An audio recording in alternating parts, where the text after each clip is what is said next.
₹2 की राजनीति पर हम करोड़ों का अध्यात्म नहीं लौटाते। तो आपकी ठटरी और गठरी दोनों बांधी जाए। अगर आप जनता को बाबा मान लोगे तो आप चुनाव जीत जाओ। ये हमारा प्रत्येक राजनेता को और पूरे भारत में रहने वाले राजनीतिज्ञों को यह आदेश रूप में है। धर्म से राजनीति चलती है, पर राजनीति से धर्म नहीं चलता है। पांच राज्यों के चुनाव हुए, मध्य प्रदेश समेत, क्या कैसे देखें? ₹2 की राजनीति पर हम करोड़ों का अध्यात्म नहीं लौटाते हैं। हिंदू राष्ट्र हमें लोगों के दिलों में चाहिए, पहले नंबर तो दिलों में हो जाएगा तो संशोधन संविधान में हो जाएगा।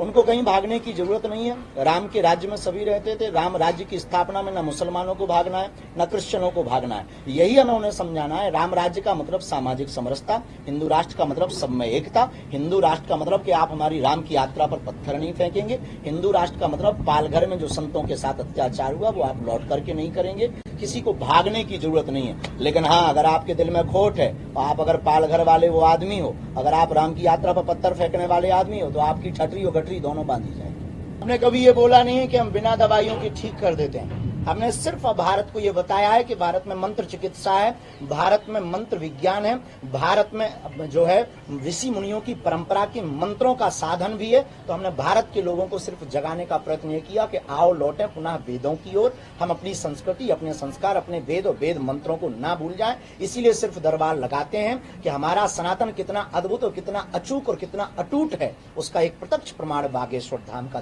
दरबार है, जहां सब लोग प्रायः बोलते हैं अपनी अपनी दृष्टि से। हमने कभी ये नहीं बोला कि हॉस्पिटल बंद करें। अगर हॉस्पिटल बंद करवाने होते तो हम कैंसर हॉस्पिटल खोलने का प्रण नहीं लेते। हम अक्सर नेताओं जब हमारे पास आते हैं, बड़े बड़े नेता या बड़े छोटे सब आते ही हैं, उनको हम प्रार्थना करते हैं कि आप बाबाओं से चुनाव नहीं जीतेंगे, जनता को बाबा मान लो तो चुनाव जीत जाओ। हम अक्सर बोलते हैं आप अगर बाबाओं से चुनाव जीतने का प्रण लेकर हमारे पास आए तो प्यारे बेटा खट्टा खा करके जाओगे। अगर आप जनता को बाबा मान लोगे तो आप चुनाव जीत जाओ। ये हमारा प्रत्येक राजनेता को और पूरे भारत में रहने वाले राजनीतिज्ञों को यह आदेश रूप में है कि आप हमारे पास आओ, आप हमें बुलाओ, हमें कोई दिक्कत नहीं। हमें तो सनातन का प्रचार करना है। आपके माध्यम से चाहे आप टेंट लगाओ, आप बुलाएंगे तो हमें आना पड़ेगा, आप बुला रहे हैं तो हमें आना पड़ेगा। लेकिन राजनेताओं को हम प्रार्थना करते हैं कि कभी भी बाबा से चुनाव नहीं जीता जा सकता। हम यही कहेंगे कि बहुत ज्यादा कोशिश बारीकी से निचले स्तर पर होनी चाहिए। निचले स्तर पर अगर बारीकी से कोशिश हो जाए तो हमें लगता है भारत की गरीबी दूर हो जाएगी। प्रायः योजनाएं ऊपर से चलकर ऊपर तक ही सीमित रह जाए, वो वास्तविक धरातल पर अगर उतर जाए तो ये देश निश्चित रूप से बहुत अग्रसरी है और बहुत आगे होगा। ऐसी हनुमान जी के चरणों में